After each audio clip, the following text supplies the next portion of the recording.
Olá, gente! Tudo bem com vocês? Espero que sim.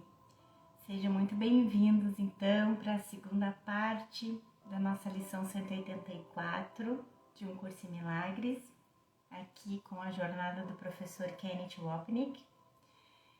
Sejam muito bem-vindos, vocês que estão chegando agora no nosso canal no YouTube Despertar do Ser.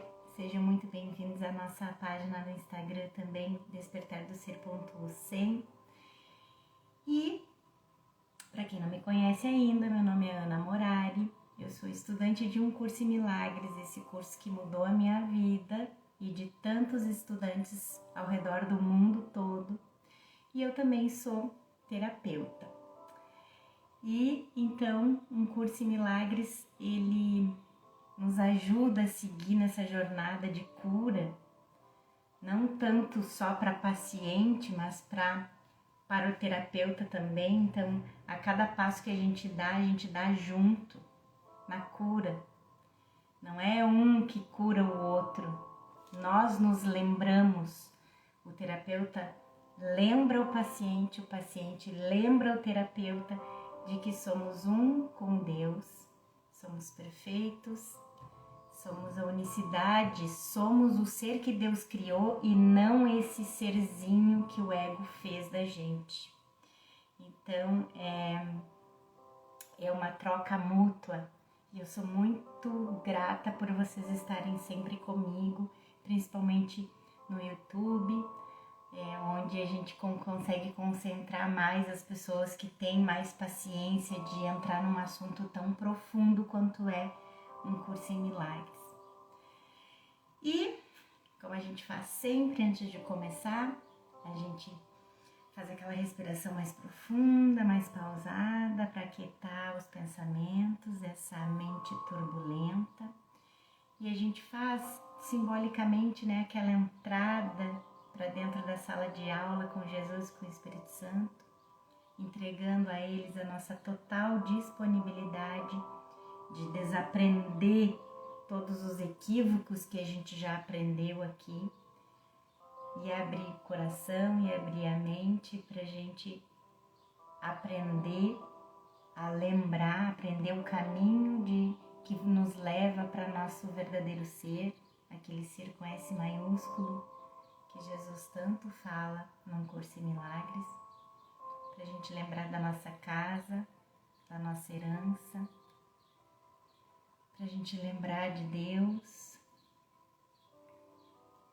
E a gente precisa dessa disponibilidade, da disponibilidade de ser humilde e reconhecer que estivemos equivocados, mas que estamos abertos para aprender com Jesus agora. Deixemos todos os problemas do lado de fora da sala de aula, deixamos no mundo e a gente sai do mundo e vai para a mente.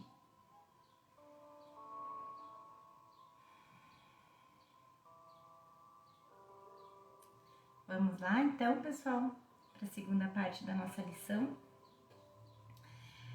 A gente então finalizou ontem, né, separando bem direitinho aquela primeira parte que Jesus fala da ilusão, né? De tanto que a gente questiona os ensinamentos de Jesus. A gente acha que ensinamento de Jesus é que é loucura, que é insanidade, né? E que dizer que esse mundo aqui não existe e que não foi Deus que criou é que é insanidade, né? Então ele finalizou essa parte introdutória do ser individual e ilusório, né? E nessa segunda parte ele passa então dizendo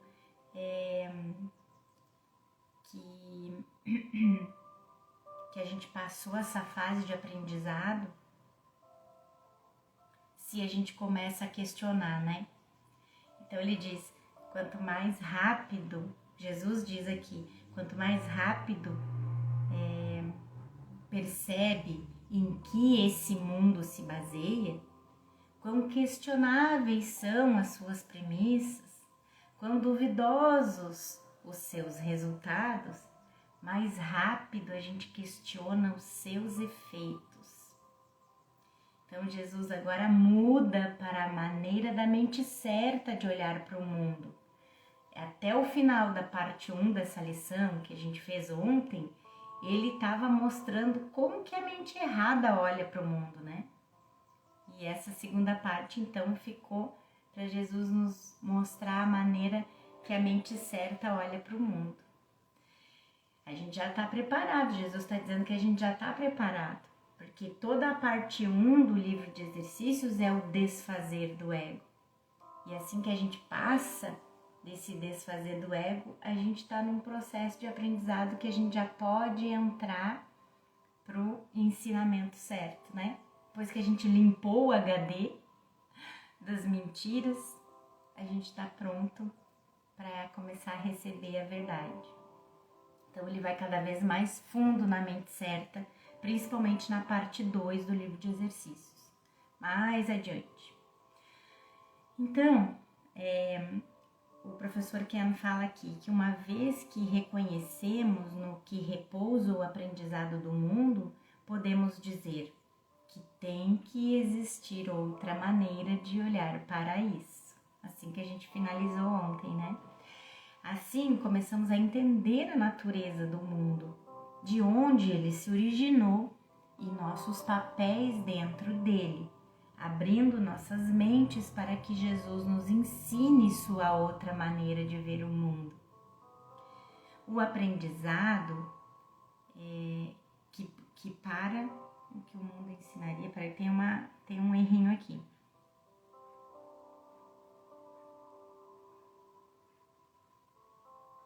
Ah, tá. Então, não tem erro não. Tá certo. O aprendizado que para com o que o mundo ensinaria, para por lhe faltar significado. Então, por faltar significado, na verdade, a gente não consegue aprender mesmo esse mundo, porque não tem significado. E é por isso que a gente sente tanto vazio. E o professor Ken comenta aqui que o radicalismo de um curso em milagres repousa em sua negação de que o que o mundo ensina seja verdadeiro, né? Não tem... me faltou a palavra que Jesus fala sempre, né? Como resultado disso, as pessoas podem buscar de forma amedrontada obscurecerem seus ensinamentos, os ensinamentos de um curso em milagres, para dizerem que ele é como algum outro caminho espiritual que o mundo considera caro. Se você cair nessa armadilha, no entanto, vai ter uma compreensão insuficiente e não vai entender o papel do mundo na sua salvação, o que será descrito abaixo agora nesse parágrafo da lição propriamente dita, em que Jesus nos diz: posto em seu devido lugar, o mundo serve apenas como um ponto de partida do qual pode-se iniciar um outro tipo de aprendizado, ganhar uma nova percepção, e todos os nomes arbitrários que o mundo oferece podem ser retirados à medida que são questionados. Para quem já estava acompanhando a lição 183 e a parte 1 da 184 ontem, já sabe que esses nomes, né, é tudo que a gente deu nome. Na mente a gente deu nome e dando nome a gente deu significado. Que nome? Todos os nomes, tudo, todos os nomes que a gente inventou. Planetas, galáxias, carro, caminhão, engenharia, vírus, bactérias, todos os nomes que a gente inventou um nome e então a gente deu significado a eles. Então, posto em seu devido lugar, esse mundo e todos esses nomes que a gente inventou serve apenas como ponto de partida do qual pode-se iniciar um outro tipo de aprendizado, ganhar uma nova percepção, e todos os nomes arbitrários que o mundo oferece podem ser retirados à medida que são questionados. Só que o problema é que a gente nunca questionou, né? E tudo que a gente nunca questiona, a gente está submerso lá, dando realidade. Agora é o comentário do professor Ken. Visto de forma apropriada, através da orientação de Jesus, o mundo é uma sala de aula, na qual uma nova percepção vem a mim. Uma passagem ali do livro de exercícios, na parte 2. Ai, gente, eu vou espirrar. Ai, perdão. O mundo não muda. O mundo não muda. Não é que agora a gente vai dormir e acordar no outro dia e grama não vai ser mais grama, carro não vai ser mais carro, ou simplesmente a gente dormiu em guerra e acordou em paz. Não é assim. Mais uma vez, um curso em milagres é um curso da mente. É uma orientação de um curso da mente para a gente passar da mente errada para a mente certa. Então, o mundo não muda. Nossa escolha de professores internos é que muda. Quando escolhemos os olhos de Jesus como os nossos próprios olhos, como a visão que a gente quer ter, é que escolher os olhos de Jesus não é que agora a gente vai enxergar com esses olhos aqui o que Jesus enxergaria com os olhos físicos dele. Não. Quando escolhemos os olhos de Jesus como os nossos próprios, é a visão da mente. E quando escolhemos essa visão de Jesus, vemos o mundo de forma diferente. Mas o mundo não muda a característica da matéria do mundo, não é isso? Mas tudo se torna uma oportunidade de nos lembrarmos de quem somos como filho de Deus. É importante não tirar o mundo da espiritualidade. É importante não tirar o mundo da espiritualidade do curso. Se você o fizer, não irá entender o lugar apropriado do mundo, pois o terá visto como se tivesse um significado e realidade em e por si mesmo, em vez de dessa visão dado por Jesus, que é ensinar-nos que não existe mundo. Porque a gente quer espiritualizar o mundo. E é isso que o professor Ken está dizendo assim. Se a gente quiser espiritualizar o mundo e continuar dizendo que não é que um curso em milagres está dizendo que Deus não criou o mundo. Um curso em milagres e Jesus só está dizendo que Deus não criou a dor e o sofrimento. Não é isso. Jesus falou enfaticamente em várias passagens do curso. E o professor Kenneth aqui ainda enfatiza mais ainda todas as vezes que Jesus nos ensina que não existe mundo. Deus não criou o mundo. É isso que nos assusta. O professor Kenneth continua dizendo que então agora vem as sentenças que são todas frequentemente mal compreendidas e usadas como um meio de contradizer tudo o que acabamos de dizer sobre um curso em milagres. Certo? Mais uma vez, tá? A partir de agora, então, a gente vai ir mais fundo nessas contradições que a gente quer, distorcer um curso em milagres como a gente distorce tudo. Como o ego distorce tudo, né? Olha aqui, olha Jesus de novo dizendo aqui. Não penses que tu fizeste o mundo. Eu até nem vou seguir antes de comentar o que já me veio na mente dizer aqui, ó. Não penses que tu fizeste o mundo. Não, claro que não. O mundo não existe. Agora, as ilusões, sim. Tu fizeste as ilusões na mente e projetou um mundo de imagens. É isso. Mas vamos ver o que o professor Ken vai comentar agora. O mundo real é forma. Nós fizemos ilusões e o Espírito Santo faz o mundo real, que não é esse mundo aqui, que é o sumo do ensinamento de Jesus de que o mundo é uma sala de aula na qual aprendemos sua natureza ilusória. E na seguinte passagem, ele vai vai passar aqui pra gente agora uma passagem do capítulo 25,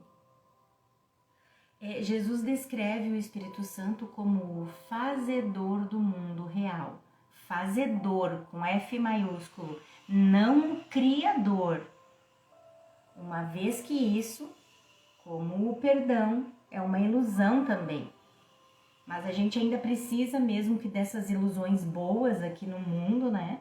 O perdão, por exemplo, é uma ilusão também. Mas é através dela que a gente volta para o mundo real. Porque no mundo real não existe perdão. Não há necessidade de perdão, porque não existe pecado, ou erro, ou equívocos. Só que é uma ilusão gentil, né? Então, aqui essa passagem do capítulo 25, Jesus diz: há um outro propósito no mundo feito pelo erro, porque ele tem outro fazedor, que é o Espírito Santo, com um F maiúsculo, né? Que é capaz de conciliar a sua meta com o propósito do seu Criador, de Deus daí então, né? Em sua percepção do Espírito Santo, sua percepção do mundo, nada do que é visto deixa de justificar o perdão e tudo que se vê através da perfeita impecabilidade. Nada surge que não encontre imediatamente o perdão completo. Nada permanece, nem por um instante, que seja capaz de obscurecer a impecabilidade que brilha imutável, além das lamentáveis tentativas do especialismo de apagá-la da mente, onde ela tem que estar para iluminar o corpo em lugar dele. O fazedor do mundo da gentileza, que é o Espírito Santo, mais uma vez, tem perfeito poder para apagar o mundo da violência e do ódio que parece colocar-se entre tu e a sua gentileza, entre tu e a gentileza do Espírito Santo. Esse não está presente aos seus olhos, né? Esse mundo de violência e ódio não está presente nos olhos do Espírito Santo, que sempre perdoa. Porque se ele visse, ele daria realidade para todas as ilusões que a gente fez, né? E, portanto, não precisa estar presente aos teus. Então, também não precisa a gente dar realidade para o mundo da violência e o ódio na mente. Que, na verdade, foi essa a causa. A realidade que a gente deu para a violência, para o ódio, para o medo, para o pecado, para a culpa, a gente deu realidade para isso tudo na mente.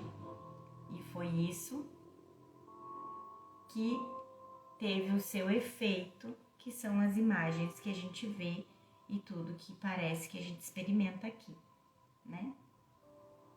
Portanto, quando Jesus diz: não penses que tu fizeste o mundo, as ilusões, sim, ele não está se referindo à ilusão do perdão. O ponto é reconhecer que a mudança na percepção, permitindo-nos ver o mundo como uma sala de aula, não vem de nós, mas do Espírito Santo, que induz a mudança da percepção falsa para a verdadeira. Então a gente tem que reconhecer aquilo. Quem fez o caos, quem fez o equívoco, ele não é responsável por mudar a percepção e a gente perceber o mundo como uma sala de aula e perceber tudo com a visão de Cristo. Não adianta a gente pedir auxílio para o ego, né? Ou para o cérebro, para o intelectual, para o cognitivo. Essa mudança na percepção que nos permite ver o mundo como uma sala de aula só vem do Espírito Santo. E é nesse ponto que ocorre uma mudança quantitativa suficiente para produzir um deslocamento qualitativo real. Essa passagem é do capítulo 5.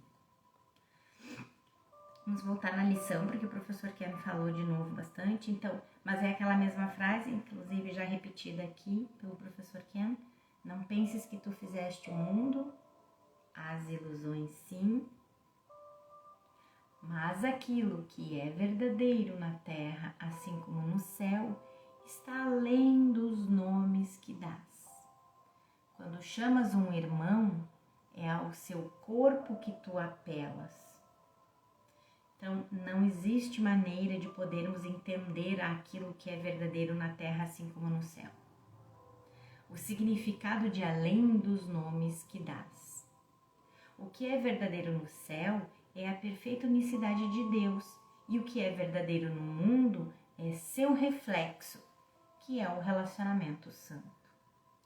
O relacionamento santo é o reflexo do céu, ainda não é a verdade do céu, né? Porque nos parece, né, que quando ele diz que aquilo que é verdadeiro na terra, assim como no céu, a gente cai na tentação de querer achar, de dar realidade de novo para a Terra, para o planeta, para os planetas, para o universo, galáxias, estrelas, essas coisas todas que a gente deu nome, né? Quando nós somos os encarregados disso, vamos ver. Então, quando nós somos os encarregados disso, aquilo que eu acabei de dizer, não há como pedir ajuda para quem criou o caos, a ilusão, o medo e o ódio, desfazer o equívoco, porque o desfazer do equívoco só vem do Espírito Santo. A mudança de percepção só vem do Espírito Santo. Então, o que ele está dizendo aqui? Que... Cadê? Já me perdi. Quando nós somos os encarregados de desfazer o equívoco, não tem como, porque vemos um corpo, alguém separado de nós que serve ao propósito de atender às nossas necessidades de amor ou ódio especial. Então, isso também quer dizer que a gente não pode ser encarregado do relacionamento santo, porque o propósito do relacionamento para o ego é só ferir, destruir e manter a nossa crença na separação. Então, quando a gente se encarrega do relacionamento, quando o ego se encarrega do relacionamento, a gente acaba vendo um corpo, alguém separado de nós que serve o propósito de atender às nossas necessidades de amor ou ódio especial. No entanto, com o Espírito Santo como os nossos olhos, vemos expressões de amor ou pedidos de amor. Quantas vezes hoje eu já posso ver? Quando a minha filha tá rebelde, atirando coisa para tudo quanto é canto, furiosa, porque ela é uma jaguatirica, né? Quando ela tá assim desse jeito, antes de um curso em milagres, eu queria gritar mais alto que ela. O ego queria gritar mais alto que ela e dizer quem é que mandava aqui, entendeu? Então não tem como querer deixar o ego encarregado de transformar um relacionamento de amor e ódio especial, amor ou ódio especial, achar que vai se tornar um relacionamento santo, porque isso é só o Espírito Santo que faz, né? Então, a gente, com o Espírito Santo como nossos olhos, a gente percebe naquela pessoa que parece que tá tomada de ódio, de raiva, querendo chutar tudo, querendo até de repente chutar a gente mesmo, né? Os pais sabem aí, os pais como eu sabem aí como é que é. E não também só com os filhos, com outros relacionamentos também. Mas com a minha filha eu já consigo perceber exatamente quando é pedido de amor e quando é expressão de amor. Então, muitas vezes, quando ela estoura, que ela joga tudo para tudo quanto é lado, ao invés de eu seguir o ataque de raiva dela, eu só apego ela e abraço. Abraço, beijo. Ela se acalma na hora. Mas eu me conectei com o Espírito Santo. eu já vejo que é um pedido de amor, sabe?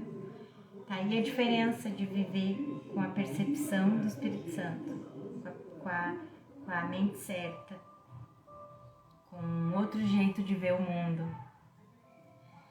Conforme aprendemos sua lição feliz de perdão, né? Então, no entanto, com o Espírito Santo como os nossos olhos, vemos expressões de amor ou pedidos de amor, conforme aprendemos sua lição feliz de perdão, que desfaz as percepções julgadoras do ego.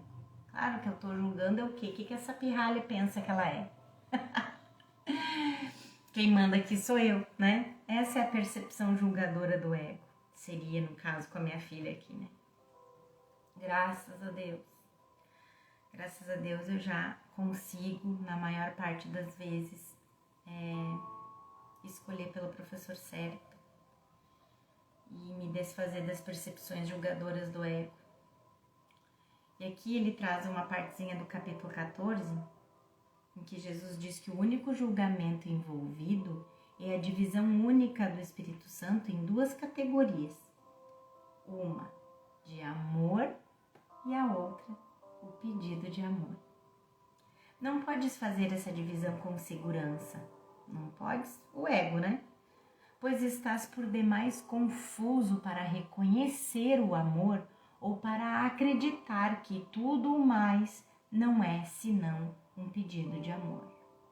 Então, a gente está confuso demais para conseguir reconhecer o que é amor e o que tudo que não é amor é um pedido de amor e não um ataque, né?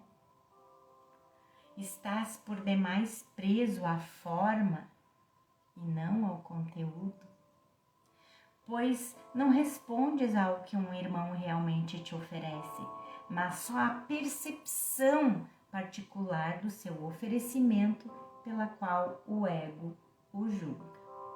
Então, não tem como. Se a gente escolher pelo ego, a gente está escolhendo pelo julgamento. E o julgamento nunca é certo porque ele não avalia o todo, ele só avalia partes separadas. E isso dá todas as formas e jeitos de distorcer a realidade, né? A sua verdadeira identidade está escondida para ti por aquilo que acreditas que ele realmente é. Vamos voltar lá. Então, mas aquilo que é verdadeiro na terra, assim como no céu, está além dos nomes que dás. Quando chamas um irmão, é ao seu corpo que tu apelas. A sua verdadeira identidade está escondida para ti por aquilo que acreditas que ele realmente é. Então, a nossa verdadeira identidade está escondida atrás do ego, atrás do serzinho diminuto e ilusório que fizemos. A verdadeira identidade do nosso irmão é espírito, como nós. No entanto, acreditamos que ele é um corpo, cujo propósito é atender às nossas necessidades especiais. E se não atender, assim, nossa percepção fragmentada impede que nos lembremos da nossa realidade compartilhada. A verdadeira percepção, no entanto, olha através dos blocos de culpa para a luz que brilha em todos nós como um. E ele coloca aqui essa passagem do esclarecimento de termos, em que Jesus diz que o mundo se ergue como um bloco diante da face de Cristo. Mas a percepção verdadeira olha para o mundo como nada mais do que um frágil véu. É isso. Quando a gente está totalmente absorvido pelo mundo, imerso no mundo, dando realidade para o mundo, a gente mesmo deixou que ele se tornasse um bloco diante da face de Cristo, que a gente não enxerga nada além. Mas a percepção verdadeira que vem do Espírito Santo olha para o mundo como nada mais que um frágil véu, tão facilmente desfeito que não pode durar mais do que um instante. E a gente já percebe, sabe? É só a gente pensar em alguns exemplos de experiências que a gente teve na vida, assim, que a gente vê uma coisa que a gente vê muito além daquilo, sabe?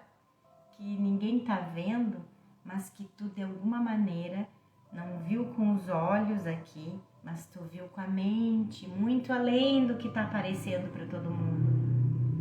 Então, afinal, ele é visto simplesmente como é. Afinal, a gente vê o mundo simplesmente como ele é. E agora não pode deixar de desaparecer, pois agora há um espaço vazio que foi limpo e está pronto. Olha esse espaço vazio que a gente tem deixado nessa primeira parte de um curso em milagres, com essa primeira parte de exercícios que é o desfazer do ego, desfazer das ilusões, desfazer da culpa, do medo. Está começando a deixar um espaço vazio e limpo e pronto para a gente ver além. Na verdade virou um véuzinho, então a gente não vê mais significado nesse véu porque é uma nuvem. Onde a destruição era percebida, aparece a face de Cristo e nesse instante o mundo é esquecido. E o tempo acaba para sempre, enquanto o mundo vai girando para o nada de onde veio.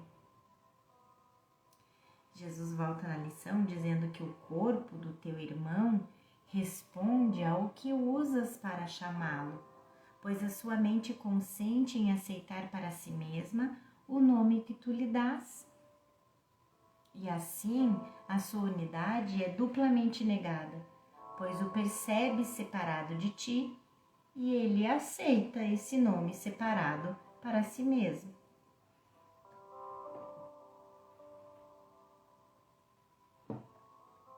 E aqui o comentário do professor Ken dizendo que quando vejo você como um objeto do especialismo do meu ego, não apenas reforço minha crença na separação, mas a sua também.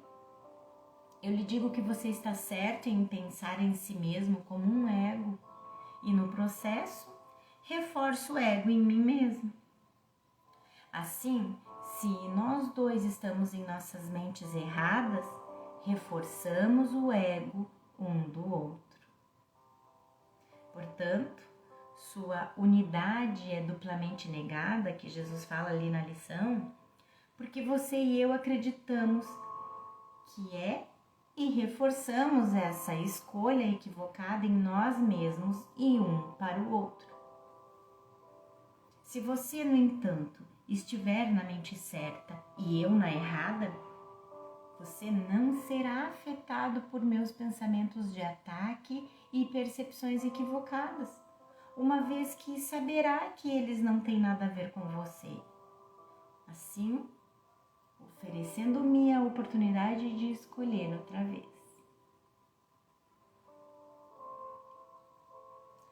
Vou passar pelos... Agora o professor Kenneth está dizendo que ele vai passar pelos próximos 3 parágrafos de forma relativamente rápida, pois já os discutimos em profundidade em outros trabalhos. Eles nos mostram nossa função dentro do mundo de ilusão, que não é negar a percepção ou experiência do corpo, mas dar a eles um propósito diferente. Então, nossa função aqui nesse mundo de ilusão não é a gente ficar negando que a gente tem um corpo, que a gente está vendo um corpo, que a gente está sentindo um corpo e percebendo um mundo. Não é isso. Ele não pede que a gente faça isso, mas ele pede que a gente dê a esse mundo um propósito diferente, como uma sala de aula, né? É por isso que falamos que um curso em milagres é escrito em 2 níveis, certo? O nível metafísico, que diz que só o céu é real e tudo mais é ilusório, e o prático, que seria o nível 2, vamos dizer assim, né? que descreve duas maneiras de percebermos o mundo da ilusão. Voltando na lição, Jesus diz: seria, de fato, estranho se te fosse pedido para ir além de todos os símbolos do mundo, negasse o mundo, esquecendo-os para sempre, e que ainda assim te fosse pedido que aceitasses a função de ensinar, né? Porque pareceria muito contraditório para nós. Então Jesus nos diz que seria muito estranho se nós tivéssemos que ensinar que esse mundo é uma ilusão e ele ainda nos encorajasse a aceitarmos nossa função aqui. Ele explica como nós integramos esses dois níveis, como que a gente integra esses dois níveis. É a maior dificuldade dos estudantes. Inclusive de Ellen, a gente já viu em várias passagens aqui. A dificuldade da gente integrar o nível metafísico do nível 2, que seria o mundo ilusório. E ele diz aqui, vou deixar o carro de som passar.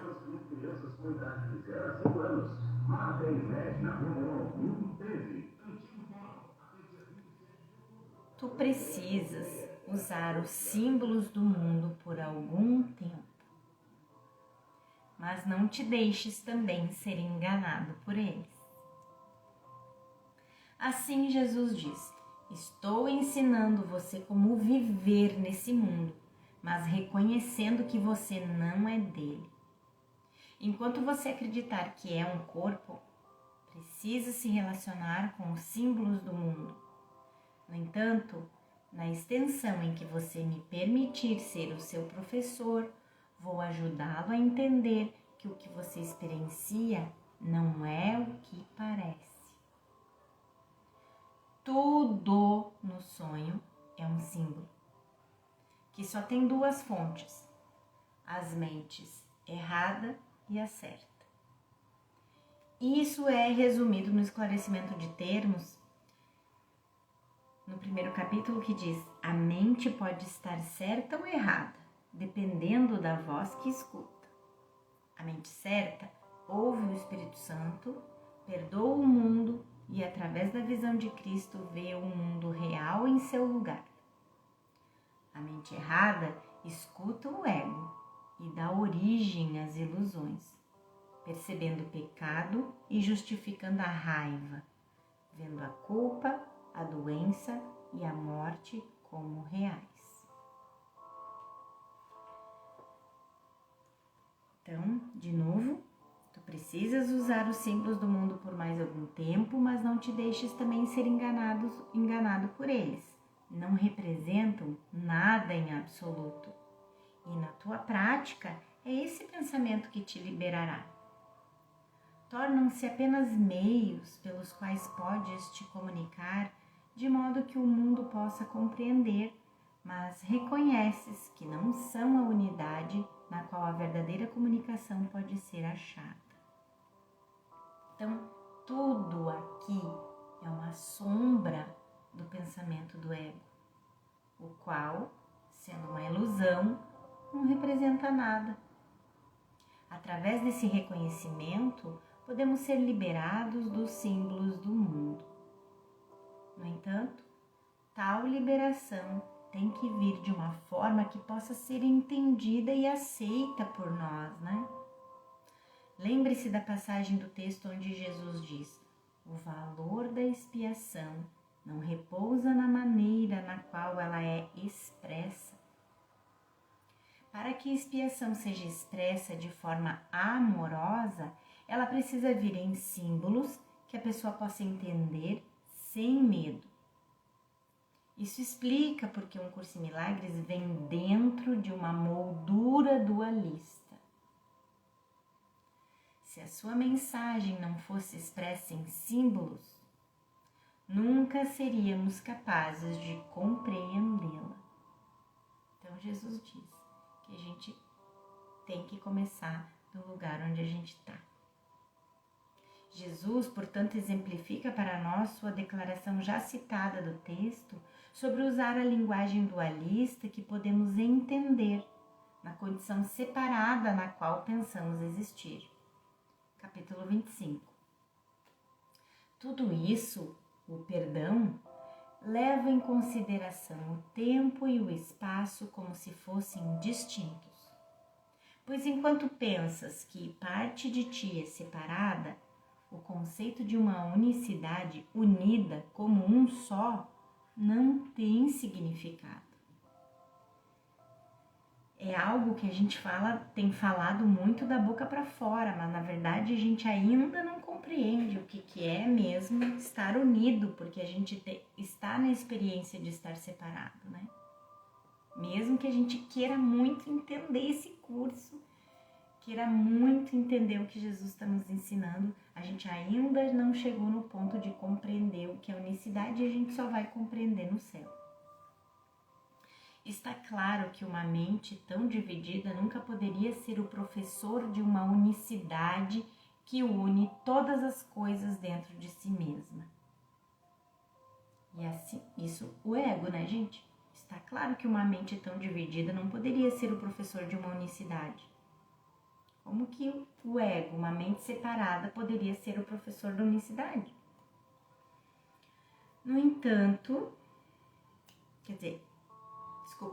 e assim, o que está dentro dessa mente e de fato une todas as coisas tem que ser o seu professor, o Espírito Santo, né? O que está dentro é o Espírito Santo. O que, com letra maiúscula, o que está dentro dessa mente, de fato une todas as coisas, tem que ser o professor dessa mente, né? No entanto, ele, Espírito Santo, tem que usar uma linguagem que essa mente possa compreender, na condição na qual ela pensa que está. E ele tem que usar todo o aprendizado para transferir ilusões à verdade, tomando todas as ideias falsas quanto ao que tu és e conduzindo-te para além delas, para a verdade que está além das ilusões.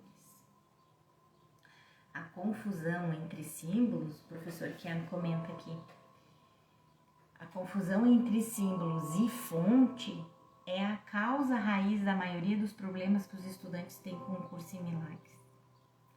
Suas palavras, frases e linguagem simbolizam um amor que não é desse mundo. Um amor que é a fonte do curso e a fundação para compreender seu significado.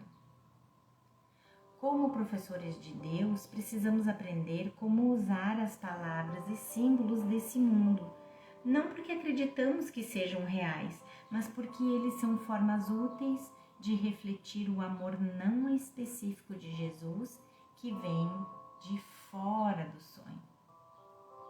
Muitos estudantes e professores de um curso em milagres, infelizmente, ficam presos nos símbolos e os tornam realidade, não percebendo que qualquer símbolo, frase ou termo dualista no curso não é destinado a ser visto literalmente.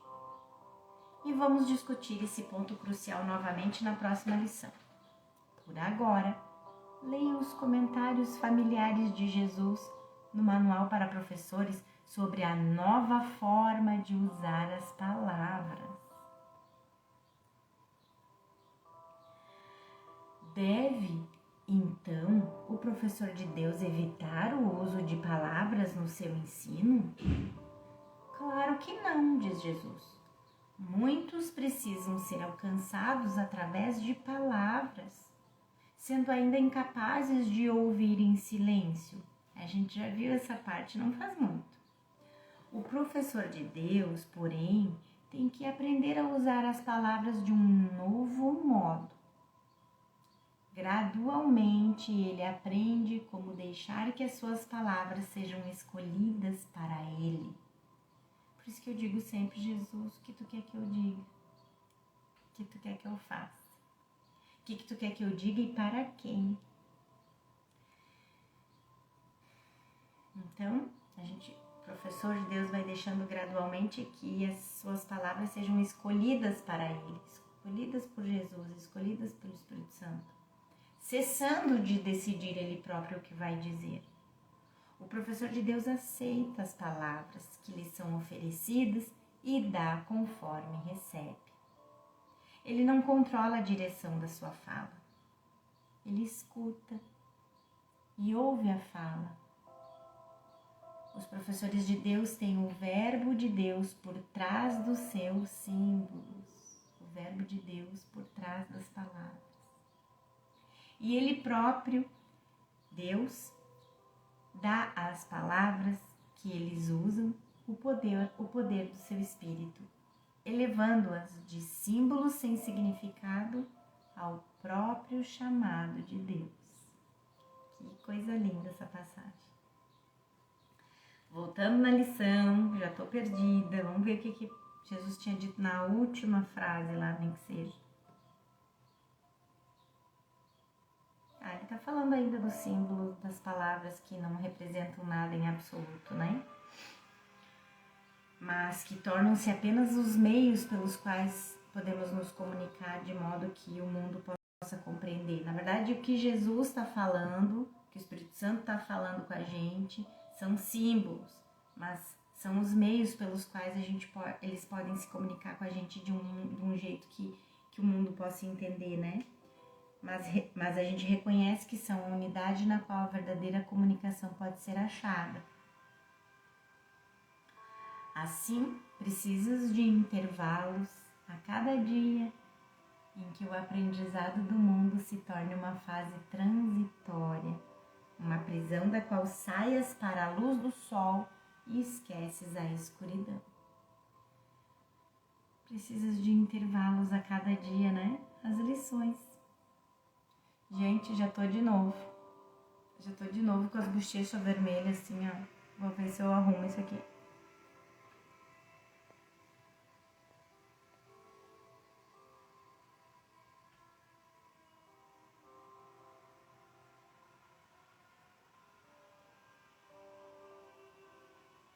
Vamos ver.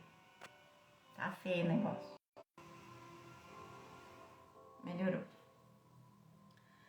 Jesus se refere ao instante santo, no qual nós entendemos que existe algo errado com nossas percepções. É esses intervalos, mas é quando que a gente se dedica mais de entrar nesse instante santo? Geralmente quando a gente está fazendo as lições, né?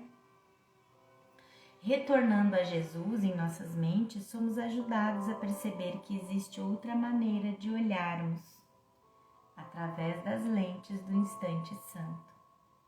Mais especificamente, Jesus fala aqui dos intervalos que essas lições nos pedem para reservar a cada dia. É isso, para que possamos passar um pouco de tempo com Ele.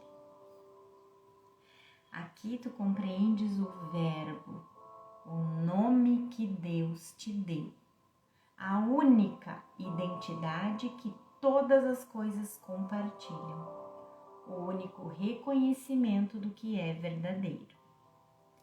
O instante santo, o reflexo da unicidade de Deus, o reflexo do céu, é o local exato do verbo de Deus, o princípio da expiação que afirma que a separação nunca aconteceu. Ele, portanto, o instante santo, corrige todos os pensamentos e percepções do ego, trazendo-os à verdade do nosso estado unitivo. E então, dá um passo atrás para a escuridão, não porque penses que ela seja real, mas apenas para proclamares a sua irrealidade em termos que ainda têm significado para o mundo que a escuridão governa. Assim, continuamos presentes nesse mundo como todos os outros. Temos o mesmo corpo que os outros, que essencialmente funciona da mesma forma, mas agora serve a um propósito diferente de antes.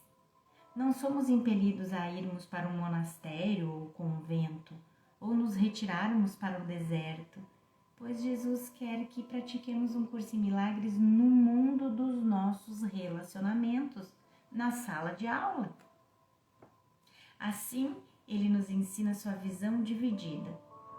Por um lado, focalizada no mundo das especificidades, por outro, na presença repleta de luz na mente. Ele nos informa do propósito apropriado de tudo aqui, expresso em termos que podemos aceitar e entender. Nosso comportamento parece mundano, pois seu propósito é ser útil. No entanto, não nos identificamos com as interpretações do mundo.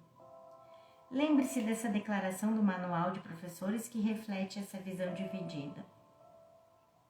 Os olhos do corpo continuarão a ver diferenças. Não é com esses olhos que a gente vê Cristo no irmão, por exemplo, que a gente fica pensando, como que eu vou ver Cristo no irmão? É na mente que a gente vê Cristo no irmão. É com a visão de Cristo, com a visão do Espírito Santo, isso é na mente. Os olhos do corpo continuarão a ver diferenças, continuarão a ver os corpos das outras pessoas, o ego, personalidade, né? Corpo físico e psicológico. Mas a mente que se deixou curar não vai mais tomar conhecimento delas. Haverá pessoas que parecerão mais doentes do que outras. Parecerão, né? E os olhos do corpo registrarão suas aparências mudadas como antes. Mas a mente curada vai colocá-las todas em uma única categoria. Elas são irreais. Essa é a dádiva do seu professor, do Espírito Santo. A compreensão de que apenas duas categorias têm significado na seleção das mensagens que a mente recebe do que parece ser o mundo do lado de fora. E dessas duas, somente uma é real. Assim como a realidade é totalmente real, independente de tamanho, forma, tempo e lugar, pois não podem existir diferenças dentro dela, também assim as ilusões são sem distinções. A resposta única para qualquer tipo de doença é a cura.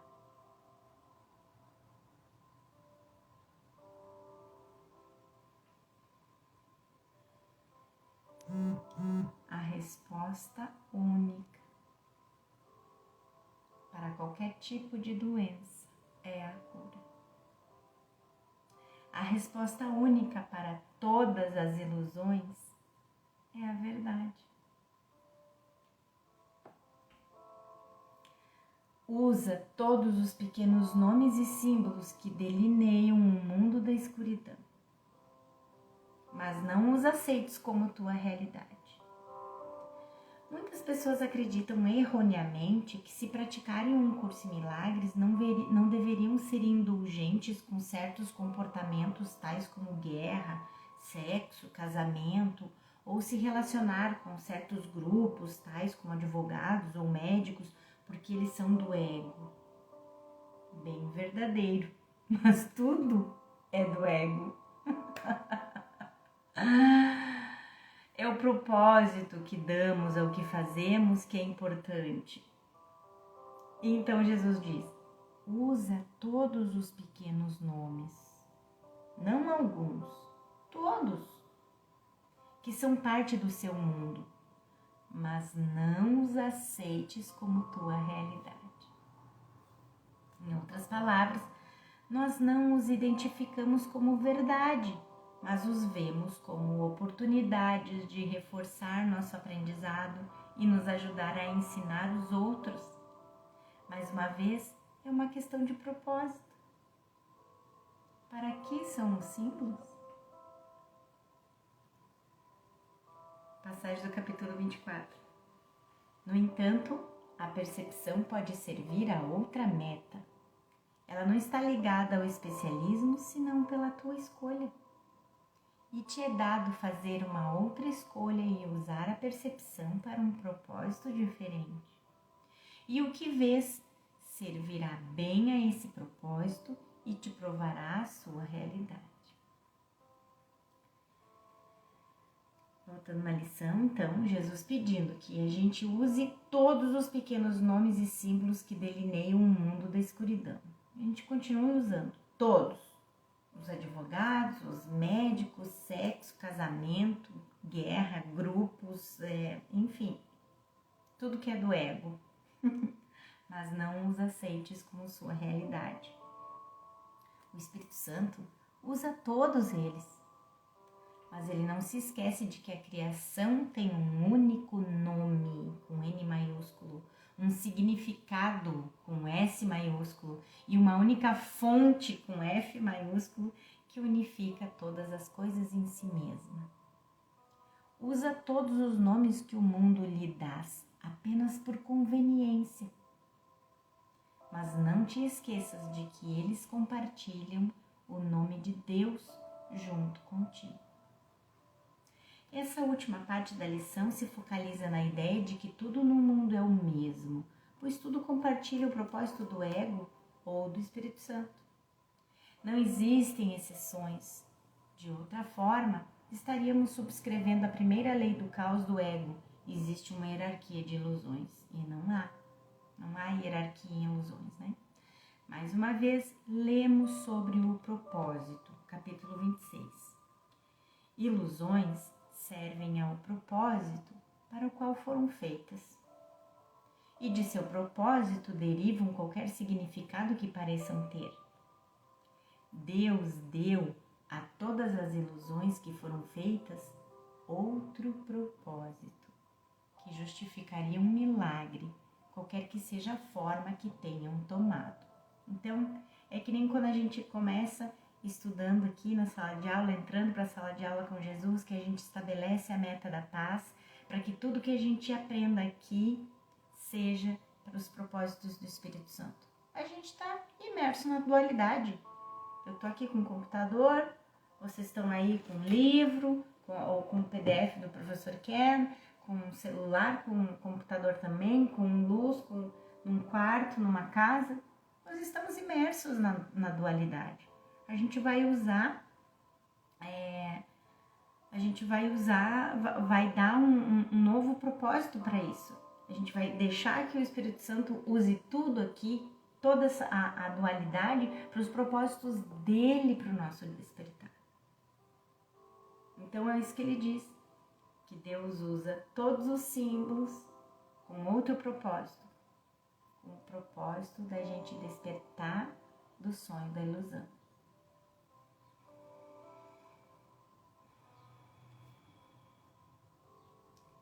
Deus deu a todas as ilusões que foram feitas outro propósito que justifica um milagre, qualquer que seja a forma que tenham tomado, seja um livro, um computador, um advogado na tua vida, um médico na tua vida, grupos, guerra, um casamento, sexo, não importa. Ele vai usar para o nosso despertar. Não somos nós, nosso ser físico, psicológico, nem o ego. Deus não tem nome, e no entanto o seu nome torna-se a lição final de que todas as coisas são uma só. E nessa lição, todo aprendizado termina. Então, o nome de Deus não é para ser equacionado ao seu nome no céu. Deus, ele não tem nome, Deus não tem nome. Em vez disso, o nome de Deus deveria ser considerado como um símbolo da mente certa que ensina a lição final, de trazer à expiação nossos pensamentos de fragmentação. Os nomes sagrados para o ego de separação, pecado e especialismo. Então, trazer à expiação todos os nossos pensamentos de separação, pecado e especialismo. Todos os nomes são unificados, todo o espaço preenchido com o reflexo da verdade. Ainda que nós todos tenhamos nomes nesse mundo, aprendemos que continuamos o mesmo, compartilhando o interesse único de despertar do sonho de ódio e morte do ego. Essa unidade inerente significa que nossos pensamentos de julgamento e ataque são apenas insignificantes tentativas de negar a unidade que compartilhamos como Cristo, assim como seu reflexo de perdão da mente certa. O nome de Deus é a herança que Ele deu àqueles que escolheram que o ensinamento do mundo tomasse o lugar do céu. Na nossa prática, o nosso propósito é o de deixar que as nossas mentes aceitem o que Deus lhes deu como resposta à lamentável herança que fizeste, como uma homenagem apropriada ao Filho que lhe ama. Então, ao afirmar que Deus dá uma resposta, Jesus usa um símbolo que não está destinado a ser encarado literalmente. Se Deus realmente desse uma resposta, Ele só poderia ter feito isso dentro de uma moldura dualista. Deus deu uma resposta ao seu filho sobre o seu problema real. Como se Deus desse uma resposta, era como se Deus tivesse dado uma resposta sobre o problema real aqui do mundo. Ele estaria dando realidade para o mundo, é isso. Assim, vemos outro exemplo de como Jesus usa as palavras e símbolos do nosso mundo, mas com um conteúdo diferente. Deus não é uma pessoa e não vê problemas e dá respostas. No entanto, ver Deus dessa forma é um símbolo útil para nós, criancinhas que acreditam que foram abandonadas pela resposta de um pai raivoso diante do seu pecado. A aceitação dessa correção simbólica para nossos problemas ilusórios nos permite, em última instância, aceitar a verdadeira resposta, a presença eterna do amor de Deus, nossa verdadeira herança como seu amado Filho. Ninguém que busque o significado do nome de Deus pode falhar. A experiência tem que vir para suplementar o verbo. Aqui, mais uma vez, o que é importante é a experiência, não o corpo, mas a paz da mente, que é diferente de qualquer coisa que o mundo possa oferecer, como Jesus deixa claro no Manual para Professores. A paz de Deus, em todos os aspectos, não é absolutamente como nenhuma das experiências anteriores. Não traz consigo nenhuma associação passada. É uma coisa inteiramente nova.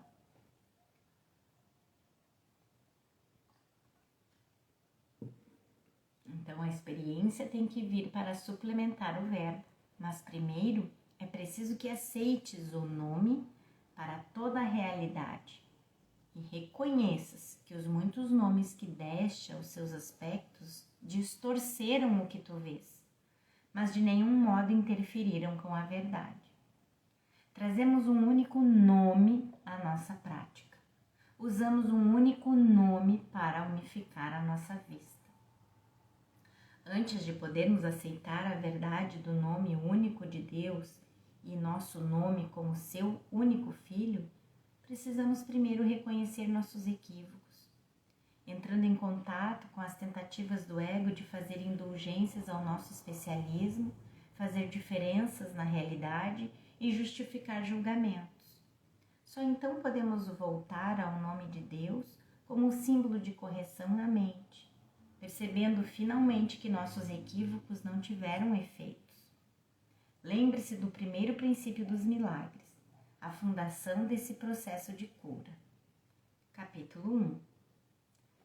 Não há ordem de dificuldade em milagres.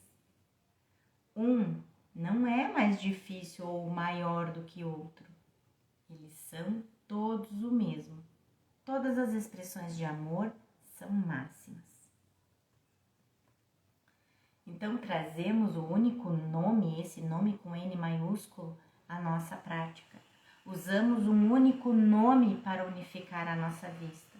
E, embora usemos um nome diferente para cada conscientização de um aspecto do Filho de Deus, compreendemos que eles só têm um nome, o que Deus lhes deu. É esse nome que usamos ao praticarmos. e usando-o desaparecem todas as tolas separações que nos mantinham cegos.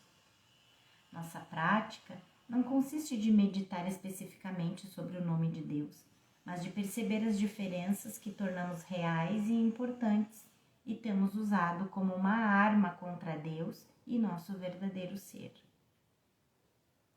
E nos é dada a força para ver o que está além delas, além das separações, que nos mantinham cegos. Agora, a nossa vista é abençoada com bênçãos que podemos dar como recebemos. Nossa visão tem sua fonte na presença e amor de Jesus, não na necessidade do ego de separar e provar que está certo. Vamos ver onde é que a gente está aqui. Certo. Agora a gente vai fazer, para quem tá com o livro, gente, agora a gente vai fazer essa... É uma oração, que tá no parágrafo 15 da lição 184. Só que a cada parágrafozinho dessa oração, o professor Ken comenta um pouquinho, mas a gente já está finalizando então. Pai, o nosso nome é o teu, é como uma oração, tá? Nele estamos unidos com todas as coisas vivas e contigo, que és o único Criador. Aquilo que fizemos e chamamos de nomes diferentes não passa de uma sombra que tentamos lançar sobre a tua própria realidade. O professor comenta, mais uma vez, precisamos estar cientes de como temos usado as diferenças perceptuais como armas contra os outros. Nós não negamos as diferenças que experimentamos ou percebemos, mas apenas que elas fazem diferença. Isso não podemos fazer sem a ajuda, com A maiúsculo, que muda nosso propósito da separação para a unidade. E agora, uma das linhas mais importantes de um curso em milagres. Uau! Que foi o título que eu coloquei na lição. E eu nem tinha visto que o professor Kennedy estava dizendo que era uma das linhas mais importantes do curso Milagres. Mas eu estava pensando o que eu poderia colocar de título na lição, porque eu nunca gosto de colocar a lição mesmo propriamente dita, E aí eu fui atrás de toda a lição e aí eu li essa oração última e essa frase me chamou. E por isso eu coloquei ela como título da lição na parte 1 de ontem, lembra? Olha só. E estamos alegres e gratos porque estávamos errados. Você pode dizer se avançou em um curso em milagres quando realmente se sente grato pelo fato de ter estado errado sobre absolutamente tudo. Eu sou muito grata de estar errada sobre tudo. A humildade genuína, a ser discutida novamente lá na lição 186, desfaz a arrogância de pensar que você sabe o que é melhor para você mesmo e para o mundo. Portanto, você quer estar feliz e grato por estar errado. Primeiro, no entanto, esteja ciente do quanto você está infeliz e ingrato e o quanto você fica zangado por Jesus e não você estar certo. É útil saber como é enfurecedor perceber que esse curso é verdadeiro. Cada palavra, simplesmente cada uma das palavras que você pensou, pronunciou ou escreveu era falsa. Preferes estar certo ou ser feliz? Continua sendo a única questão que precisamos responder. Segue na oração. Nós te damos todos os nossos erros para que possamos ser absolvidos de todos os efeitos que os nossos erros pareciam ter. E aceitamos a verdade que nos dás no lugar de cada um deles. O teu nome é a nossa salvação e a libertação daquilo que fizemos. O teu nome nos une na unicidade, que é a nossa herança e a nossa paz. Amém. E o professor Kern finaliza dizendo que, em resumo, o nome de Deus simboliza invocar a ajuda de Jesus para desfazer nossos equívocos passados em percepção. Isso significa que nós primeiro temos que reconhecê-los como equívocos, o que nos liberta para reclamar nosso nome de direito e nossa herança como filho de Deus. Mais outra lição maravilhosa é muita gratidão. A gratidão aquela de estarmos errados e Jesus certo. A gratidão de vocês estarem comigo até aqui, de seguirmos juntos nessa jornada. Gratidão, meus queridos. Até a próxima. Tchau, tchau.